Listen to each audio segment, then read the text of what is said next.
First day after the completion of the season, 5 things, not 1, not 2, not 3, not 4, 5 things DeMeco Ryans must do to get the Texans to take that next step, plus some other stuff going on. Good Lord, it's already picking up. Yeah. Yeah. It's the Locker Room on YouTube. You know what it is. Let's get it. Hey. Locker room, yeah, we in the locker room. Texas talk, yeah, you know what we about to do. Localize, every angle's what we really do. We the source, we the pulse of the city too. Landlocked, got the game in the headlock. Localize every time, can't stop, won't stop. Yeah, we top 2 and we not too. Plugged in daily digital. I guess the offseason is officially upon us. The season has ended, and my gosh, did it end not awesomely. Depends how you looked at it, how you observed it. Is the Locker Room #1 source for Texans digital content. I am Landry Locker. You can see me here throughout the week, Monday through Friday, 10:30, as well as on SNL at 4. We'll be at Spanky's 2 Fridays from now, the 20th, for our next gathering. Best pizza sauces, ranch, bar food in the game, and we will be there with you before we go to the NFL Combine. Shout out to Sleeper for sponsoring the video. Sleeper is taking it up to a new level. They have just launched Team Picks, which I use to gather as much info as possible. Sometimes it works out, sometimes it doesn't. They just make you smarter when it comes to it. We already know about the DFS, but now you can try Sleeper Picks. Team Picks by Sleeper. Get a $20 free entry if you are a first-time user. Use that promo code Locker. They got all kinds of stuff right there. Just there's a lot of data, a lot of good stuff to take into account. No guarantees. Just a lot of solid data that you can look at. So I think CJ Stroud, right off the top, I think CJ Stroud might need to send Patriots left tackle Will Campbell like some sort of gift. I was talking to the Alpha just a second ago, the Alpha Aaron. Hey, bro, Alpha Aaron here. And he brought it up. It was actually already on the sheet, but for weeks now, CJ Stroud has been the guy that has been kind of the joke of the internet, and the low-hanging fruit is make fun of CJ Stroud whenever something bad happens. And I'm not saying that it's inappropriate, but the ultimate example of wetting the bed, coming up short, choking, whatever you want to call it, low lights, before yesterday was CJ Stroud. But Will Campbell, the left tackle for the Patriots, Will Campbell is getting a lot of attention right now. And I said this, I think he's Xavier Legette with better PR. There were talks about him. He might make people believers in this short arm talk. And that was the popular topic today at WEEI, or I think at the Sports Hub up there in Boston. They were talking about Will Campbell. And I think CJ Stroud should send him a thank you note because you're kind of off the hook. This is what they were saying out there. Let me make sure what station this is. Yes, this is the Sports Hub. But this is what they're talking about when it comes to Will Campbell. CJ Stroud, you are off the hook for a sec. So, your ideal call length, like, can you give me like 30 seconds? I appreciate knowing that. Thank you. I hope you guys bully Big Boy tomorrow the way that Campbell got bullied yesterday. You guys were dead right about the arm situation. I didn't tell you he had short arms. I feel like I have to set the record straight on this. I didn't tell you that. I don't know about short arms. I don't care about short arms. I hate the combine.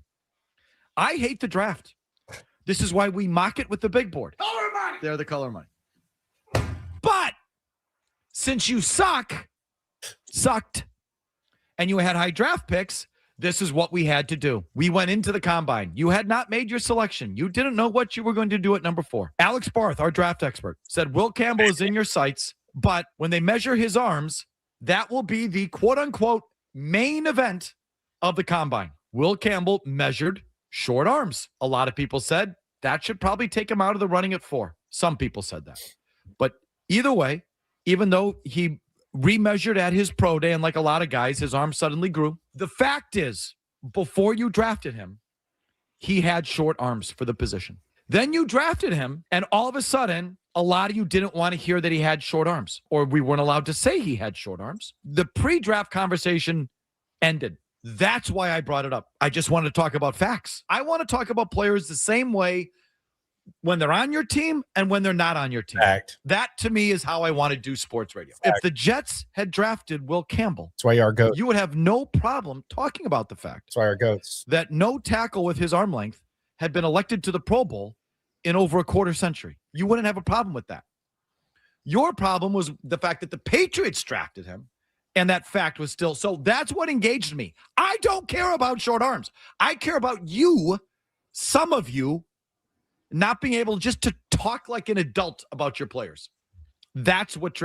And I agree. And I think it is the most triggering thing. And I think that's where the term that I often use is kind of meat writing when it comes to that. But yeah, that was a big thing. It was kind of like that S2 test. And I said, kind of like him when the CJ thing was coming out, I didn't know what the S2 test was. So I had no idea. He obviously has done a good job.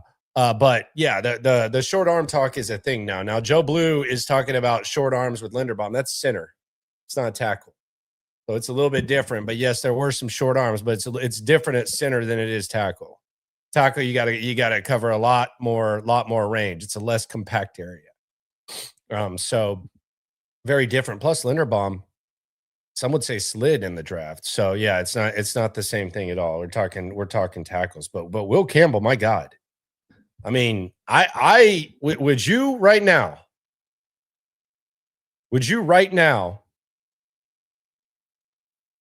if the Patriots called, would you trade Ariante Ursary for Will Campbell? My answer would be hell no. Hell no. And he was taken, damn near a few dozen picks later. Ariante Ursary got his ass whooped early in the season, but his ass whoopings happened early. They didn't happen in crunch time. They didn't happen in the playoffs. Like the biggest contribution Will Campbell had to this run was recovering a couple fumbles. I think he recovered a couple fumbles against the Texans. Now he went against some good defensive linemen, some very good ones, maybe 4 of the best 5, but he didn't even hold his own. And I think the Patriots might have a worse O-line. We talked about this today on SNL, myself and Stoots. They might have a worse O-line, and Ariante Ursary probably better than Will Campbell. We're being completely honest. Kind of where we're at. Swarm. On Z Chat, Tate Rod says, just rewatched Seahawks versus Texans. The defense was not perfect, but you forced 4 turnovers and an average offense wins that game. Kaylee was terrible. CJ can't pick up a blitz. Not much change. They weren't beating the Seahawks. Like, you could watch that game yesterday and you could maybe convince yourself that, damn, man, could CJ have just been ass instead of historical ass? You might have won that game. I also think the weather helped a little bit. But no, the Texans are not in the same caliber as Seattle. Seattle's better coached on both sides of the ball. Seattle's more balanced. And I think the biggest gap is the way Sam Darnold's playing right now and the way CJ Stroud has been playing and the way that Kubiak calls a game compared to Nick Caley and their run game. Other than that, pretty even. They got the best receiver. They got the better quarterback. They got the better running backs. They got the better offensive line. They have the better complete tight end room. And the Texans probably have the better defense, but Seattle isn't very far behind and they're able to get stuff done. Other than that, yeah, Texans definitely could have hung with Seattle. I agree with you 100%, Tate. I agree with you 100% there. And like maybe you could have got to the game, Seattle was going to beat your ass. And even the scoreboard, a lot of times the score is closer or further apart. Like that score was Seattle was in great control against the Texans. So yeah, there's no doubt about that. Rolo Hendricks says he'll be at Spanky's. Yes, sir. He's gonna be on the chili cheese fries. Shout out to you. We'll see you the 20th, my friend. to see you the 20th. But yeah, the most encouraging thing, as I said, was I think you feel better about Ursery and the O-line, but on offense, you got a lot of things. You got a lot of things you got to handle. I mean, their OC just got hired by the Raiders. I mean, when's the next time that a head coach offer will come to a Texans assistant? Let's be serious. It's not happening anytime soon. It's not happening anytime soon. We're going to talk about the 5 things in a second. Shout out to everyone in the chat. Hope you enjoyed your Super Bowl Sunday as much as your boy did. But the defensive staff is going to stay. Dino Vasso is not going to Arizona. He instead gets a new contract, I guess, extension, and he will stay for now. But Dino Vasso and Rod Wright will be popular names for D coordinator jobs sooner rather than later. And I do wonder how the Texans handle that. Do they just say bye-bye? Do they do like some manipulating with Matt Burke? Matt Burke's not going to be a head coach anywhere. Do they do that? Don't know. But the Vassos and the Rod Wright, that's going to happen. But for now, Rappaport with the report, Vasso staying. So the defensive staff is together. They're bringing back the band. They also appear. That's the good news. Bad news is it looks like they're bringing back the band on offense too. That previously mentioned dog-butted offense that we spoke on and that we've spoke on all season long. They're bringing that back. That's not good. It's a bad offense. But there are some things that the Texans can do. Which brings us to the top 5 things the Texans need to do to perhaps get in the big game. I'm not going to say win the big game. I'm not going to say win the big game. Because I'm not even entertaining the possibility and shaping my lips to say they can be in the same category as Seattle. We'll just say get in. Nick Caserio probably throw himself a party if he got to the AFC Championship game, since that's the standard that he holds the Texans to. He holds it to the history of the organization. Doesn't bring his championship expectations and pedigree and all that. He's holding himself to Texans all-time standards. Kind of sucks. But what are you going to do? Sometimes Nick's just going to Nick. Nick ain't really striving for greatness right now. Nick. But there are 5 things that I think they need to do. And it's going to be a big focus on offense. Might get a little defense sprinkled in here. But there are 5 things. Number 1, they got to develop Noel into a difference maker. CJ Stroud needs an intermediate passing route at receiver. You thought maybe it was going to be Christian Kirk this year? Captain Kirk has arrived. I repeat, Captain Kirk has arrived. For one game. He arrived for one game. It's a big one, but he arrived for one game. Jalen Noel needs to be a difference maker. I think if Jalen Noel is what he has the potential to be, and Nick Caserio said he's working in the facility. He had very nice things to say about him. If he develops into a difference maker, that's almost like a significant addition. Because last year you had the ghost of Christian Kirk. You had him kind of in the way. And CJ and Noel, they had some bright spots. But for the most part, it wasn't consistent. You need that guy. I think the guy exists.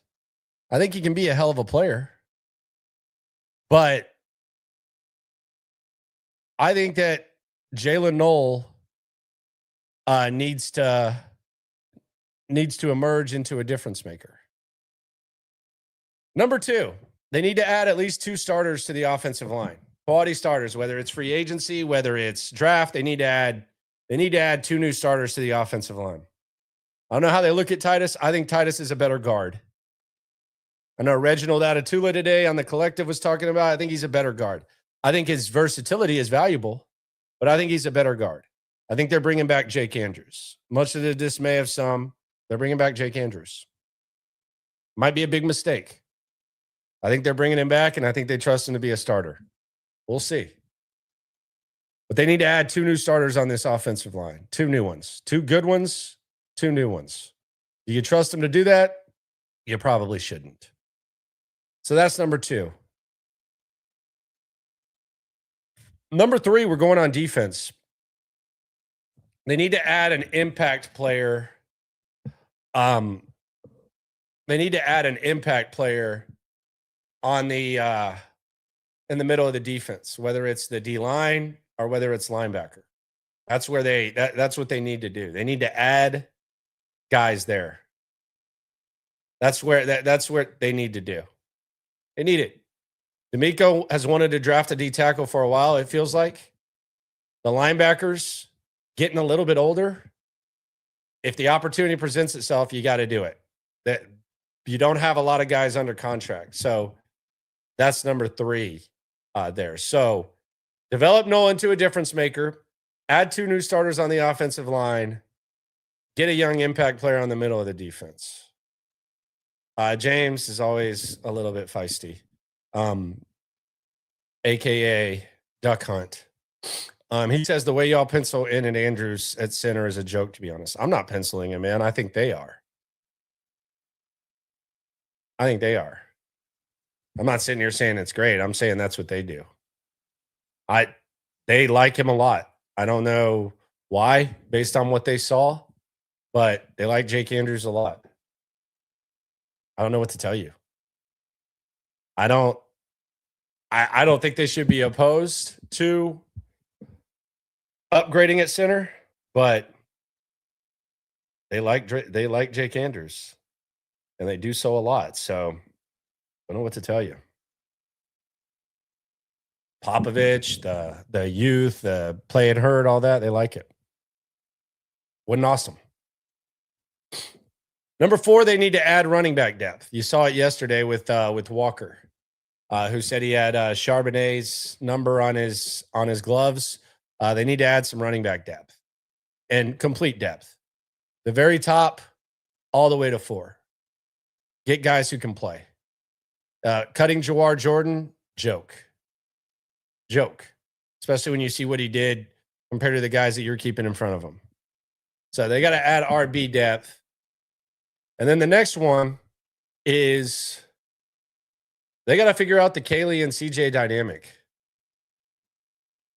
They got to figure out that dynamic and how it's going to work. Now, I can't speak to what the CJ Stroud factor and everything that's going on with CJ Stroud mentally and all the obstacles he's going to have to overcome. But they're going to have to figure out the dynamic, and Nick Caley's quite frankly going to have to be better. That's the other thing that they're going to have to figure out. Nick Caley's going to have to be better. And when you see a team like Seattle make changes on offense and it immediately pay off, it makes you wonder, well, what are the Texans going to do? How aggressive are they going to be?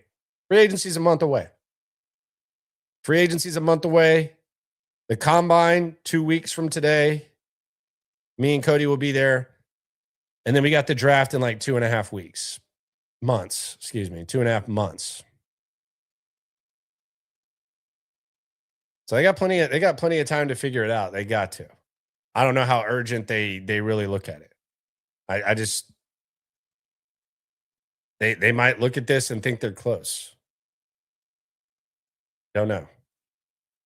But that's where we're at on the Texans. Those are the 5 things that the Texans need to do and need to get done. I was listening to the pregame show yesterday. I thought it was pretty interesting. So you heard they were talking about Drake May, who, God, he was awful yesterday. But they were talking about Drake May, and they were saying that his brothers and his mom or whatever are really hard on him for one thing in particular. I don't know if y'all caught this or not. Y'all probably weren't watching like hours of pregame coverage like your boy was. But they said the one thing that they really emphasized and told him that he needed to improve was the body language. And the body language of CJ Stroud is some of the worst that I've ever seen on an athlete. He mentioned it once, and yet I had like a meat writer say, he only said it one time. I didn't need to hear him say it. You can see it every time you watch him play, every time things are bad. Like, you can see the body language. But when the guy actually confirms it and talks about it's bad, I think it is kind of an issue, especially with the way that the season ended. I don't know if that gets better or not. Like, is that something he's going to emphasize? Like, I don't know what the emphasis is right now for CJ Stroud. Like, what exactly is the emphasis for CJ Stroud and what he wants to work on in the offseason? Like, I do wonder, do you step away? Are there excuses? Like, what is the emphasis? That's what I got to really hear and see, and we really won't see for a while. Stoots brought this up today. Where are we really going to judge CJ Stroud? Like, he could come out in the regular season and struggle. If he flips the switch in the playoffs, then that's a great thing. I'll be honest. I watched that game. I like imagining CJ Stroud in that moment, that big of a game, that big of an event. It's hard for me to imagine a good result at this point. Is that fair? I think so. I think that 2-game performance, I think it's enough to where you have your hesitation. It's not like he was Mr. Clutch in the playoffs. I mean, the defense was dominant against the Browns and the Chargers, and then he was kind of shorthanded and he lost in the divisional round. But we've seen CJ Stroud have better games. I'd say the Cleveland was probably his best, although he played good against Kansas City last year, even though he didn't have a lot of weapons. But it really does kind of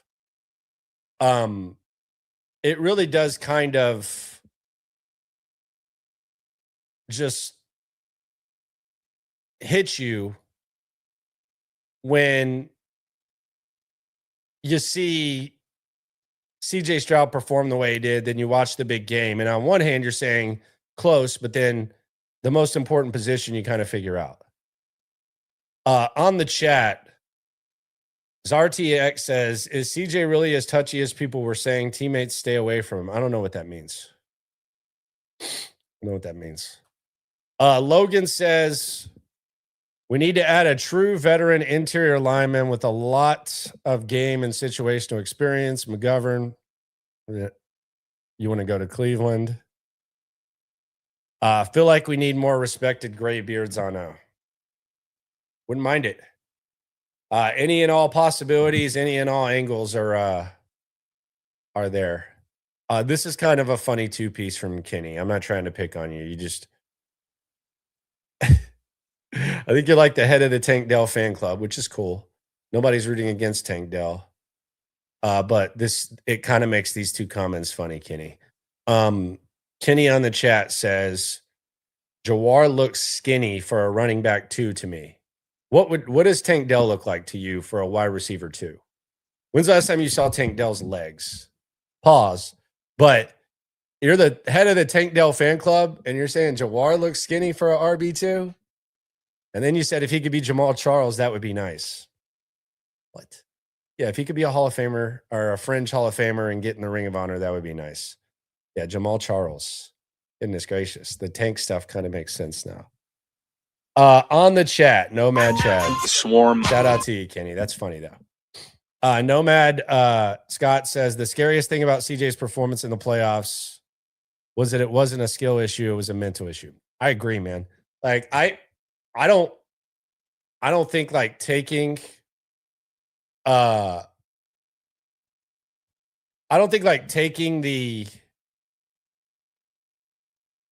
performance and then like labeling the mental side is something that should be done loosely, especially in my profession.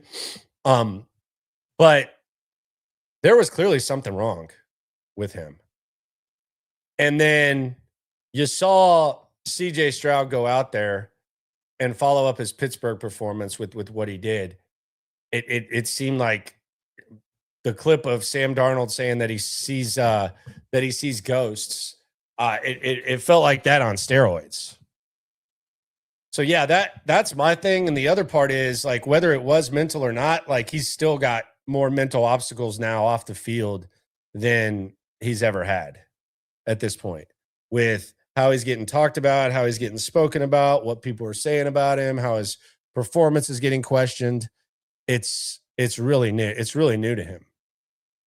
So yeah, I do wonder if the yips were developed and if he can get away from it. I guess you just got to put together the best team possible. I said this with Stoots. Like, I think that CJ Stroud, I think that his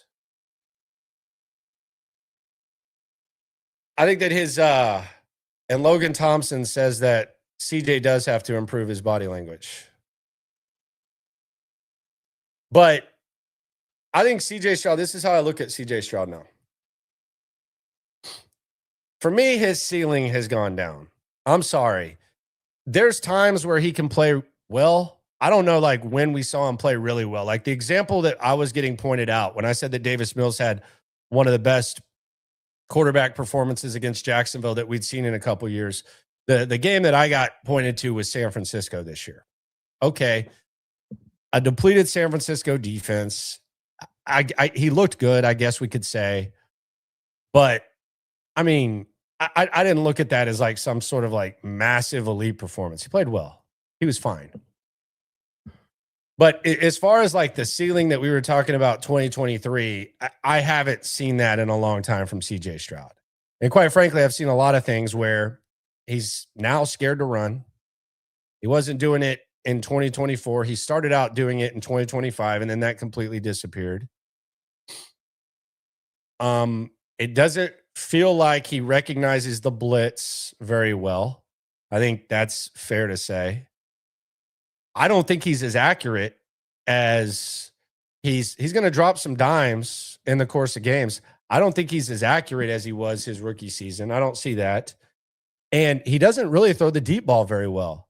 Like, there were a couple of good deep balls that CJ Stroud threw this year. There were a few, maybe a handful, but there were also probably more than a handful of deep balls where he just misconnected and just missed guys. There are a couple times in the red zone where the balls weren't even catchable. And that's before all the stuff that we saw. We just didn't really want to admit it. We didn't really want to admit it in the moment. I was fine admitting it when he did or didn't play good.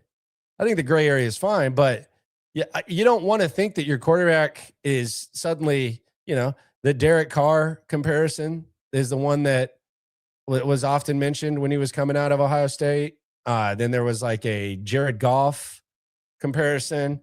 And it felt like that was damn near offensive after his rookie season. I don't know. I think the ceiling has lowered, and I think that the floor has lowered too. So I think you basically have the ceiling going down and you have the floor going down, to where in the two biggest games of the season, CJ Stroud played as bad as you could possibly play. And there might be some up and down, but the ceiling is dropping too. So they've both dropped. And the best comparison I can make of CJ Stroud at this point, like how I look at CJ Stroud, is the way that Kyle Shanahan and Mike McDonald have looked at quarterbacks when they were trying to compete and win Super Bowls. Kyle Shanahan got there with Garoppolo. He got to a certain point, and then they ended up thinking that Brock Purdy had the higher upside, and Brock Purdy was the way in which they went, and they went to Super Bowls with both, and neither one was really good enough. But the best of Brock Purdy is better than the best of Jimmy Garoppolo. But even Brock Purdy can play bad. I think CJ Stroud at this point is a mix of, on any given Sunday, is he going to be Jimmy Garoppolo or is he going to be Brock Purdy? I think that's kind of the level of how I look at it with where it's sitting right now. Again, it's like when I say Cade Stover, I don't think Cade Stover can be a good TE2. This version of Cade Stover, I don't even think this version of Cade Stover is a good TE3. It can change. Like it'll be interesting to see how CJ bounces back and what he does next year. But if we want to make it more recent, I think it's the last 2 years of Seattle quarterback play. I think CJ Stroud can be Geno Smith, and then I think CJ Stroud can be Sam Darnold, the good version of Sam Darnold. So that's where I think the Texans are at quarterback right now. The ceiling has come down and the floor is going down as well. So I think that's where CJ's at. And that's where he is. And if it is a mental thing, then that adds a whole new element to it. How's he going to handle it? How are they going to handle him? Is there going to be some coddling? Is there going to be some, like, how will they handle it? I don't know. They seem like they had, in certain stretches, they had valid criticism at times, Caserio and DeMeco, but there's also times where it's like you hear Nick Caserio, the dumbest quote I thought of the whole press conference, that I really didn't hammer this as much as I wanted to, because I was trying to pick some of the croutons out of the word salad. But I mean, this is the type of stuff that makes me just think, okay, what are we doing here? Why is this getting brought up? Here was Nick Caserio bringing up a name that really didn't need to be brought up. CJ had a really good season. He's done a lot of great things, done a lot of great things for his team, a lot of great things for this organization. I mean, anytime that you pass John Elway in terms of, what you've accomplished in a short period of time, I mean, like, talk about, like, Hall of Fame quarterback. So CJ played good football this year. Honestly, it wasn't our best day as a team. Elway. Bringing up John Elway? Come on, dude. Is that where we're at? We're bringing up John Elway for what? Let's be serious. I didn't even know what he was talking about there.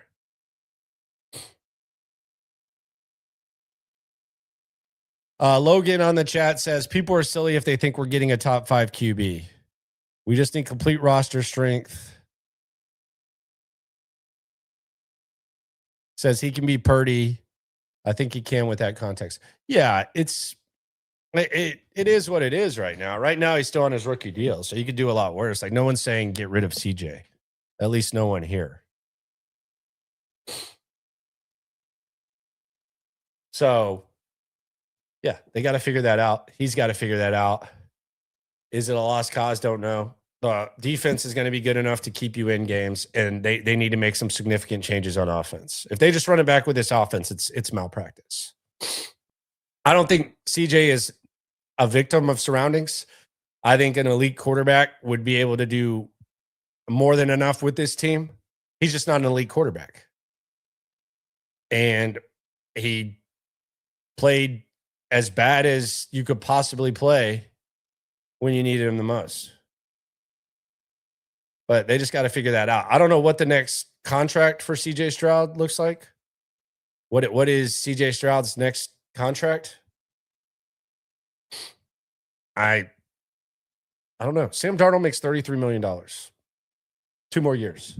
That's good roster building for Seattle. If you're getting anything close to this.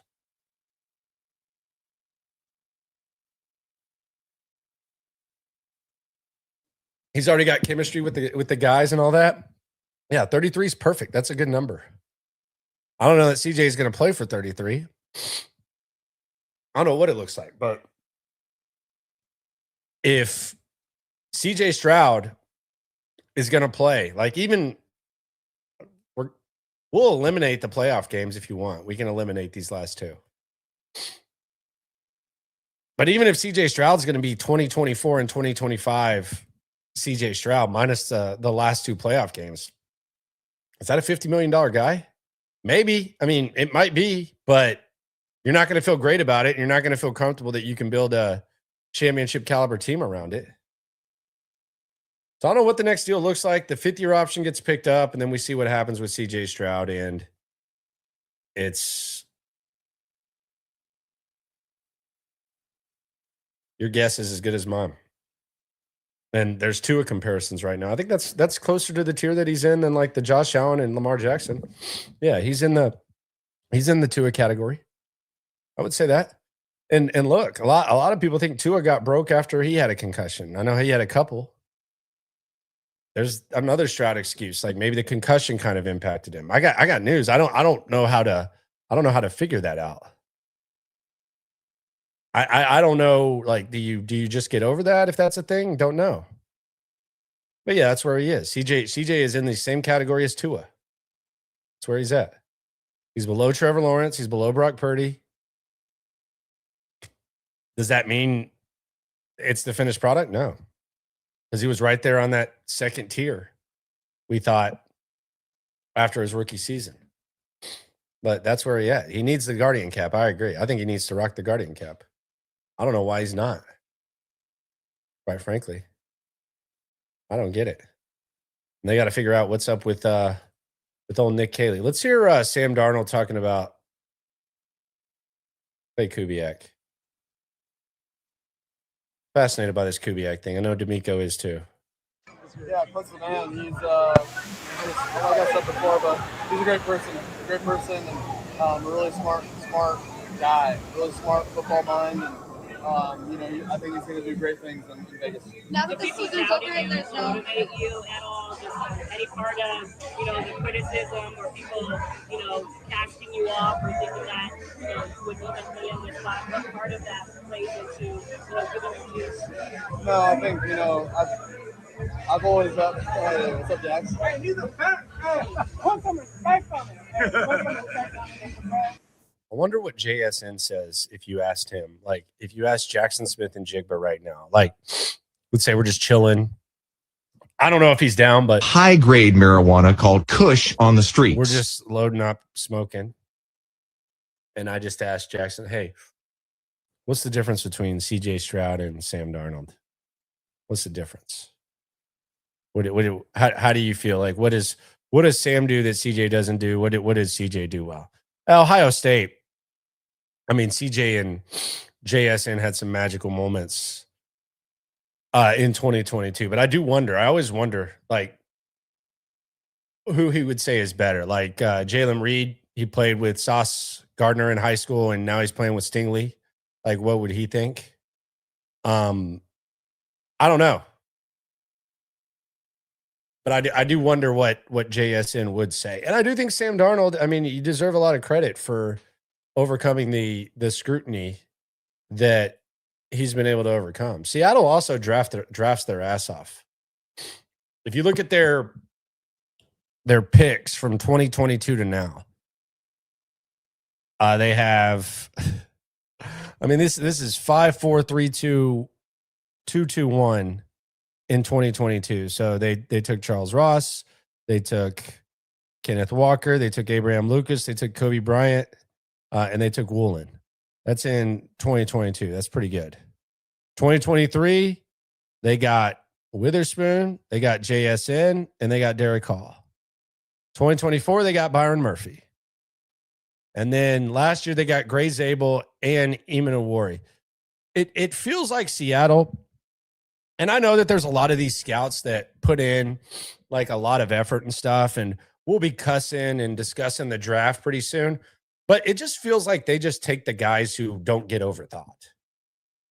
Like it just feels like they kind of feel like the Baltimore Ravens of a few years ago, where they just take the best players available. And there's not a lot of overthinking. Like Gray Zabel, okay. Yeah. Emanawari, okay. Byron Murphy, okay. Witherspoon, JSN. And that was when they had the first with JSN after they took Spoon. Like all these guys, it just feels like they just take the best player. Like, let's be honest. Like, there's a lot of fans could do just as good drafting as a lot of teams. A lot of teams, sometimes I think you almost get too much information. You ever had like a test where you studied too much? Like maybe you studied too much and there was too much info. That's kind of what it feels like some of these teams do. But Seattle, it just feels like they take the information and they figure it out. James brings up another good point. It's two. So two since I've been knowing him, he has 2 good points. It is always weird, some of the bits that they have with CJ, like where they were acting like he was just still running the ball the same after the concussion. I don't like, how scared are they of criticizing him and saying the wrong thing? Like it almost just makes you think, like wonder, like Does DeMeco say something at a press conference and then all of a sudden CJ like gets mad at him or something like that? Or is DeMeco just adding to his weird paranoia that he's often displayed in these things? That's the thing that I wonder. Like, you remember when CJ Stroud, you know what I found interesting? And if you're in here, you listen to every press conference for the most part and what they say. But do y'all remember after 2024 what CJ Stroud said? And this was before Slowick got canned. But CJ said that they needed to have some uncomfortable conversations. He said, yeah, we didn't take the next step. We need to have some uncomfortable conversations. Remember that quote? And we were saying, well, what are these uncomfortable conversations? What uncomfortable conversations is CJ Stroud speaking of? I think it was obvious that he wanted the OC gone. He's never going to admit it, but he obviously wanted the OC gone.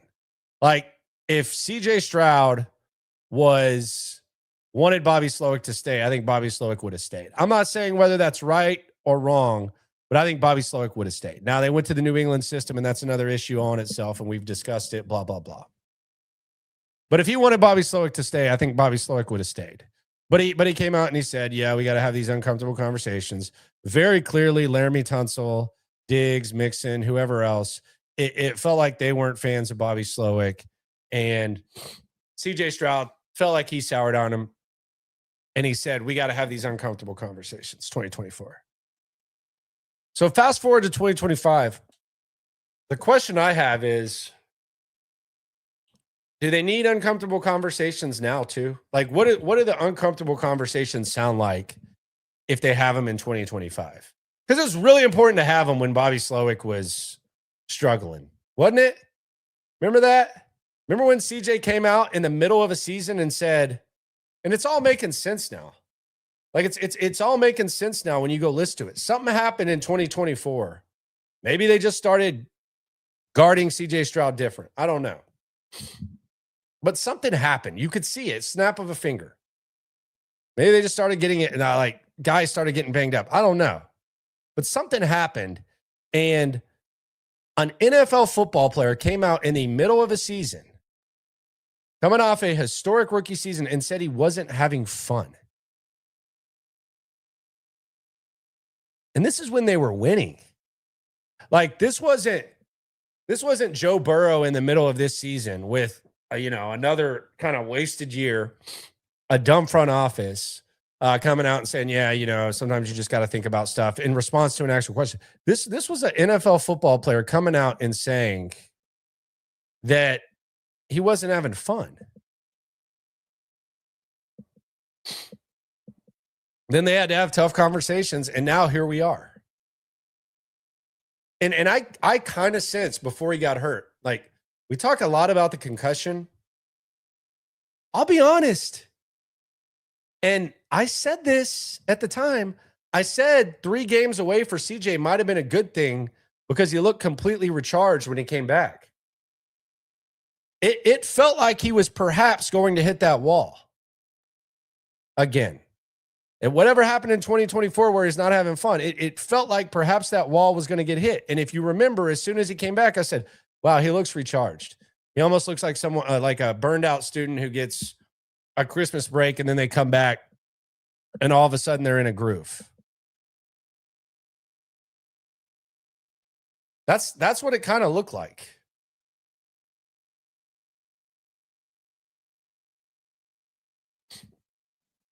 But who knows? It is what it is with CJ Stroud. As far as extensions, I think Azeez Al-Shire probably gets an extension. They love him. They talk good about him. I think they would like to keep him around. I think that it's very possible that Azeez Al-Shire extension could be coming relatively soon.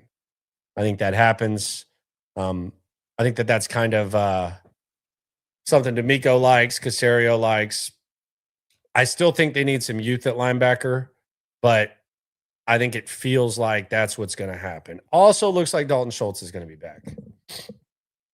Now, you still need to add tight ends, but it does look like Dalton Schultz is going to come back. Essentially, the franchise tag, his 3-year contract was basically 3 franchise tags.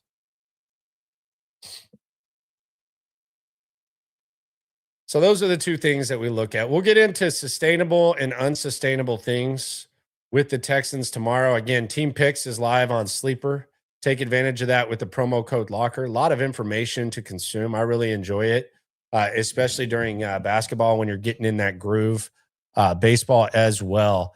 So download the Sleeper app, $20. They give you a lot of information, and you take that information and try to make yourself smarter. So there we go. Appreciate everyone for rolling through. Be sure to subscribe. Be sure to like.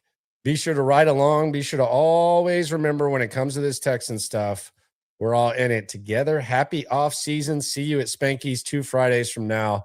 NFL Combine. We'll be live there 2 weeks from today. How about that? Life comes at you fast. Daily digital on YouTube. We got taste for days. Opinions to give. We got takeaways. If it's up, then it's up. We number 1. You don't need to try your luck. Locker room, yeah, we in the locker room. Texas talk, yeah, you know what we about to do. Localize, every angle's what we really do. We the source, we the pulse of the city too.